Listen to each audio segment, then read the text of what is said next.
Hello students, welcome to the YouTube channel of the rising star teachers academy.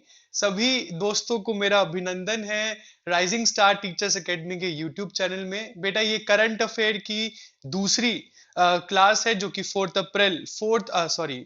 Week of April के जो current affairs हम लोग पढ़ा रहे हैं, इसका दूसरा पार्ट है।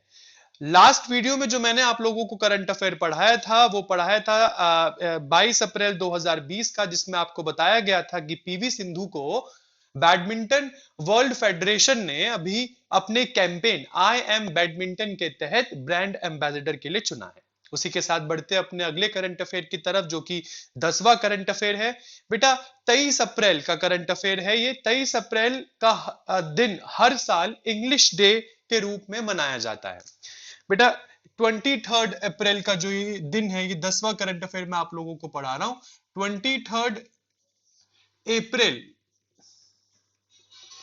को हम लोग इंग्लिश डे मनाते हैं, English language day.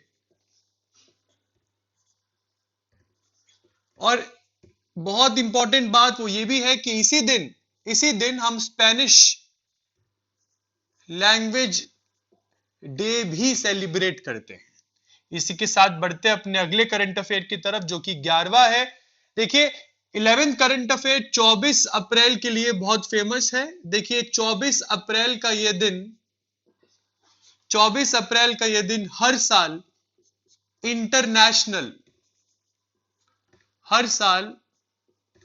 International day of multilateralism, international day of multilateralism and diplomacy for piece के रूप में संयुक्त राष्ट्र द्वारा मनाया जाता है। यूनाइटेड नेशंस 24 अप्रैल के इस दिन को international day of multilateralism and diplomacy for piece के रूप में हर साल मनाती है। देखिए, इस दिन की शुरुआत क्यों होती है और ये दिन हम लोग क्यों मनाते हैं हर साल 24 अप्रैल की, इसकी बात कर लेते हैं। बेटा, यूनाइटेड नेशंस का चार्टर, जो कि चार्टर 2030 के रूप में प्रसिद्ध है, इस चार्टर के अंतर्गत सस्टेनेबल डेवलपमेंट गोल्स पर जो हम लोगों ने महत्व दिया था, सतत विकास के जो लक्ष्य पर यूनाइटेड नेशन का ये चार्टर 2020 जो बना है, उसमें एक चीज पर बहुत बल दिया गया है और उसी चीज पर हम लोग इस दिन को सेलिब्रेट करते वक्त भी बल देते हैं। And that thing is international corporation, कि अंतरराष्ट्रीय स्तर पर सभी देशों के बीच में एक मैत्री का संबंध होना चाहिए। और क्योंकि ये friendship relations will help your country to develop, that is why these international relations and international cooperation is very much important. As far as this 24th April, the day of International Day of Multilateralism and Cooperation for Peace is concerned. उसी की तरफ चलते हैं अपने अगले current affair की तरफ, जो कि 12th है। देखिए, 23 अप्रैल को हर साल मणिपुर खोंगजोम डे मनाता है। खोंगजोम डे सेलिब्रेट करता है। अब बेटा, ये खोंगजोम डे जो मणिपुर सेलिब्रेट करता है हर साल की 23 अप्रैल को, इसके बारे में बात कर लेते हैं कि ये क्यों मनाता है। खोंगजोम डे इसलिए मनाया जाता है मणिपुर द्वारा क्योंकि 1891 के एंग्लो मणिपुर वॉर में 1891 के एंग्लो मणिपुर वॉर में जिन लोगों ने पार्टिसिपेट किया था, जिन सैनिकों ने पार्टिसिपेट किया था, उन सभी शहीदों को श्रद्धांजलि, in order to pay the tribute to all the soldiers who participated in the Anglo-Manipur War of 1891, उस दिन को याद करने के लिए खोंगजोम, JOM है, सॉरी, खोंगजोम दिवस मणिपुर 23 अप्रैल को मनाता है। इसी तरफ से चलते अपने अगले करंट अफेयर की तरफ। और बेटा, ये करंट अफेयर जो है ये 24 अप्रैल से जुड़ा हुआ है। जैसे कि हम लोग जानते हैं कि 24 अप्रैल को पूरे देश में राष्ट्रीय पंचायती राज दिवस मनाया जाता है। राष्ट्रीय पंचायती राज दिवस मनाया जाता है, बहुत इंपॉर्टेंट दिन है ये। और क्यों मनाते हैं उसके बारे में भी बात करते हैं। 24 अप्रैल का ये दिन हमारे देश के लिए नेशनल राष्ट्रीय पंचायती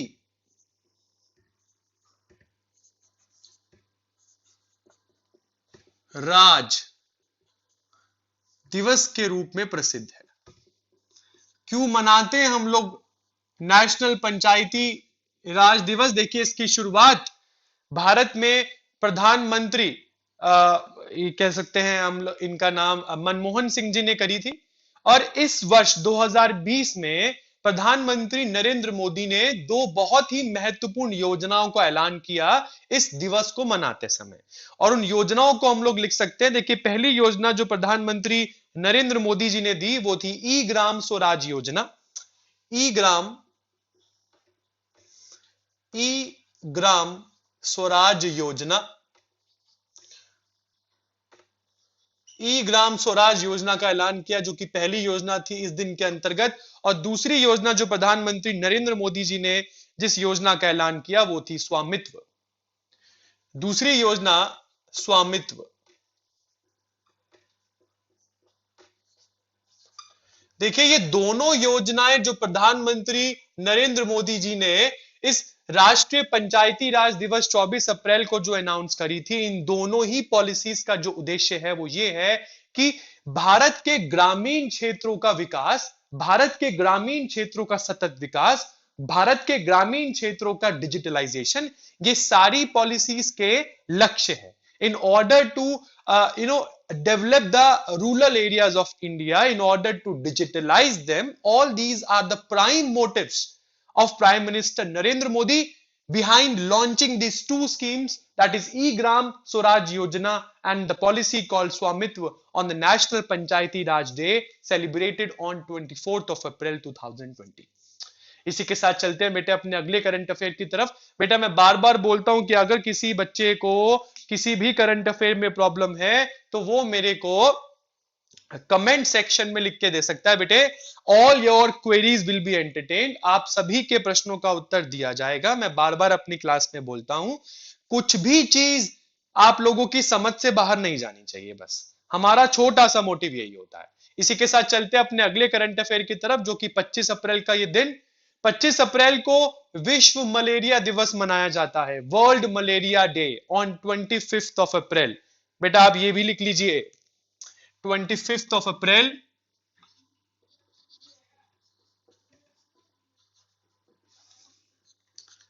world malaria day.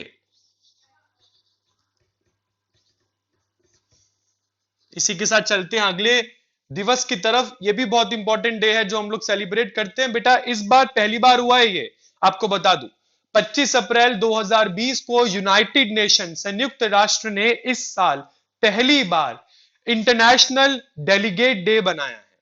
International delegate day मनाया है इस बार फर्स्ट टाइम 25 अप्रैल को यूनाइटेड नेशन द्वारा इंटरनेशनल डेलीगेट डे बनाया गया है, अंतरराष्ट्रीय डेलीगेट दिवस मनाया गया है फर्स्ट टाइम 2020 में। और अब से हर साल 25 अप्रैल को अंतरराष्ट्रीय डेलीगेट दिवस मनाया जाएगा विश्व मलेरिया दिवस के साथ साथ। अब देखिए, इंटरनेशनल डेलीगेट डे क्या होता है और ये डेलीगेट कौन होते हैं। देखिए, कंट्री को, किसी भी कंट्री को जो वर्ल्ड लेवल पर रिप्रेजेंट करते हैं, उन सभी लोगों को डेलीगेट कहा जाता है बेटा। तो उन लोगों के डेकोरम, उन लोगों की रिस्पेक्ट और वो कितने इंपॉर्टेंट है किस कंट्री के लिए, इन सभी को महत्व देते हुए, इन सभी को इंपॉर्टेंस देते हुए United Nation has taken the decision to celebrate this day. So in this way, this current affair is finished, which is the 15th point of the 4th week April current affair। इसी के साथ चलते हैं अपने 16वें current affair की तरफ, जो कि retired IAS officer Sanjay Kothari से संबंधित है। बेटा, retired IAS officer Sanjay Kothari ji को अभी हाल ही में राष्ट्रपति भवन में सेंट्रल विजिलेंस कमिश्नर के रूप में अपॉइंट किया रामनाथ कोविंद, आदरणीय राष्ट्रपति जी रामनाथ कोविंद जी ने। अब ये सेंट्रल विजिलेंस कमिश्नर कौन होता है बेटा? सीवीसी। इसके बारे में हम लोगों ने बहुत सुना है, बहुत सी गाड़ियों में लिखा होता है ये सीवीसी, और कभी कभी तो दिल्ली में लोग हवाबाजी करने के लिए भी अपनी गाड़ियों के आगे लिखवा लेते हैं कि हम लोग विजिलेंस कमेटी के हैं। ये विजिलेंस कमेटी क्या होती है, अब इसके बारे में बात कर लेते हैं। देखिए बेटा, सेंट्रल विजिलेंस कमिश्नर, पहली बात, काम जो अभी संजय कोठारी जी है, इसका नाम हम लोग लिख लेते हैं, ये 16 करंट अफेयर है I guess. Sanjay Kothari ji retired IAS officer है, जिनको कोठारी जी, जिनको अभी सेंट्रल विजिलेंस कमिश्नर के रूप में अपॉइंट किया गया। संजय कोठारी जी जो अभी सेंट्रल विजिलेंस कमिश्नर है भारत के। देखिए सेंट्रल विजिलेंस कमिश्नर का काम क्या होता है? सेंट्रल विजिलेंस कमिश्नर का काम होता है इंस्पेक्ट करना, इंक्वायरी करना, सभी करप्टेड, सभी भ्रष्टाचारी जो गवर्नमेंट ऑफिसर्स होते हैं उसकी इंक्वायरी करने का काम होता है सेंट्रल विजिलेंस कमिश्नर का। पहली बात तो ये समझ में आती है। दूसरी ये कि गवर्नमेंट की अनुमति के बगैर, without the permission of government, without the permission of government, ये सेंट्रल विजिलेंस कमिश्नर किसी की इंक्वायरी नहीं कर सकता है। तीसरा point, can not direct CBI, यहां तक कि सेंट्रल विजिलेंस कमिश्नर सीबीआई को भी इंक्वायरी करने के दिशा निर्देश नहीं दे सकते हैं। और फोर्थ पॉइंट जो बहुत इंपॉर्टेंट वो ये है कि ये किसी भी क्रिमिनल केस को खुद फाइल नहीं कर सकते हैं, can not file any criminal case. तो ये बहुत इंपॉर्टेंट है। सेंट्रल विजिलेंस कमिश्नर से संबंधित ये क्वेश्चन आप लोगों से पूछा जा सकता है कि भारत के सेंट्रल विजिलेंस कमिश्नर कौन है। इसी तरफ चलते हैं बेटा अपने 17 करंट अफेयर की तरफ, जो कि इम्यूनिटी पासपोर्ट से संबंधित है। अब ये इम्यूनिटी पासपोर्ट क्या होते हैं? एक अलग टर्म आई है इम्यूनिटी पासपोर्ट्स, और वैश्विक दर्जे की बात करता हूं, वर्ल्ड लेवल की अगर मैं बात करता हूं तो आप लोगों को बता दूं, विश्व स्वास्थ्य संगठन, जिसको हम लोग वर्ल्ड हेल्थ ऑर्गेनाइजेशन कहते हैं, वर्ल्ड हेल्थ ऑर्गेनाइजेशन ने अभी हाल ही में वार्निंग दी है कि इम्यूनिटी पासपोर्ट्स को इश्यू करना बंद कर दीजिए। अब ये इम्यूनिटी पासपोर्ट को इश्यू करना भाई क्यों बंद करें? और चलिए हम लोग बंद भी कर देते हैं, तो पहले ये तो बताइए कि इम्यूनिटी पासपोर्ट है क्या?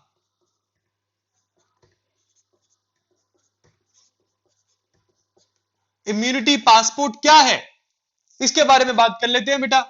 बेटा ये इम्यूनिटी पासपोर्ट उन लोगों को दिया जाता है जो पहले कोरोना वायरस, कोविड 19 की पूरी फुल फॉर्म है कोरोना वायरस इन्फेक्शन डिजीज 2019 से ग्रस्त है, who were infected with COVID-19 and now they are recovered. Why they are recovered? Because it is a belief that their body must have developed some antibodies.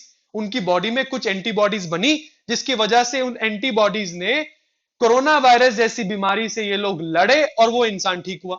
मतलब क्या कि आपकी bodies ने antibodies बना ली है, तो उसी चीज के लिए है ये। और माना जाता है कि जो इंसान कोविड 19 से ठीक हुआ है उसको दोबारा नहीं होगा। तो उसी बिलीफ पर हम उन लोगों को इम्यूनिटी पासपोर्ट इशू कर देते हैं। मगर अभी हाल ही में वर्ल्ड हेल्थ ऑर्गेनाइजेशन ने वार्निंग दी है कि भैया इम्यूनिटी पासपोर्ट इशू मत कीजिए, क्योंकि अभी इसकी कोई गारंटी नहीं है कि जिस इंसान को कोरोना वायरस एक बार हो गया है उसको दोबारा नहीं होगा। और अगर इस चीज की गारंटी नहीं है तो now you can imagine how disastrous this situation can be. उसी के साथ बढ़ते हैं बेटा अपने अगले करंट अफेयर की तरफ। 26 अप्रैल को हर साल, 26 अप्रैल को हर साल चर्नोबिल रिमेम्बरेंस डे मनाया जाता है। अब ये चर्नोबिल रिमेम्बरेंस डे क्या है, इसके बारे में बात कर लेते हैं बेटा। चर्नोबिल, पहली बात तो ये चर्नोबिल नाम से एक अपना यूक्रेन में, उस समय के यूक्रेन में या यूक्रेन में अपना न्यूक्लियर रिएक्टर हुआ करता था। और 26 अप्रैल 1986 के दिन ये रिएक्टर में एक दुर्घटना के होने के कारण ये रिएक्टर बेकाबू हो जाता है और बहुत ही बड़े लेवल पर तबाही मचाता है। तो 26 अप्रैल के इस दिन को इसलिए मनाया जाता है, इसलिए इसको चेरनोबिल रिमेम्बरेंस डे कहते हैं, क्योंकि ये दिवस सभी कंट्रीज के लिए एक वो है, लेसन है कि आप सीखें। हाँ, एक ऐसा लेसन है कि आप सीखें कि न्यूक्लियर रिएक्टर्स को समय समय पर चेक करना आप लोगों के लिए कितना इंपॉर्टेंट है, और अगर आप ऐसा नहीं करते हैं तो वो कितना घातक हो सकता है ये बताने की जरूरत नहीं है, क्योंकि ये दिन खुद ही बताता है। उसी तरफ से चलते हैं बेटा, अगला जो कि 26 अप्रैल का ही है। 26 अप्रैल को इंटेलेक्चुअल प्रॉपर्टी राइट्स डे मनाया जाता है, आईपीआर डे। अभी इंटेलेक्चुअल प्रॉपर्टी डे क्या होता है? 26 अप्रैल को ही इंटेलेक्चुअल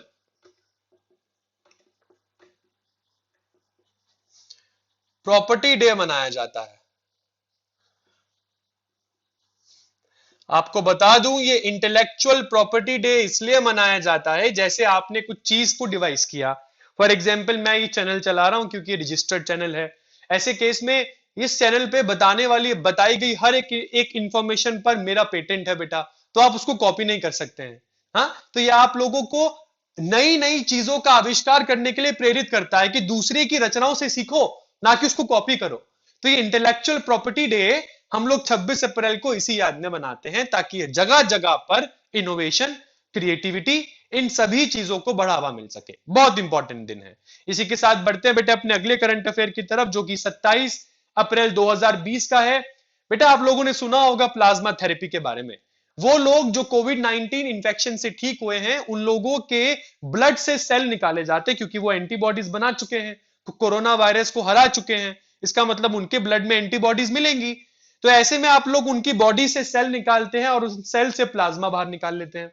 उन प्लाज्मा को उन लोगों में इंजेक्ट किया जाता है जो इस बीमारी की वजह से बहुत मुश्किल दौर से गुजर रहे हैं। हाँ, और क्योंकि इसलिए गुजर रहे हैं क्योंकि उनकी बॉडी एंटीबॉडी नहीं बना पा रही है, शायद उनका इम्यूनिटी सिस्टम इतना स्ट्रांग नहीं है, उनका प्रतिरक्षा तंत्र इतना मजबूत नहीं है, और वो तभी मजबूत होगा जब एंटीबॉडी बननी शुरू होगी। तो आर्टिफिशियली एंटीबॉडीज आप लोगों ने बनानी है, इसका मतलब। तो ऐसे में आप लोग ठीक हुए इंसान के प्लाज्मा को इंफेक्टेड इंसान में डाल देते हैं। ऐसे में उसका प्रतिरक्षा तंत्र अब दोबारा से काम करना शुरू कर देता है।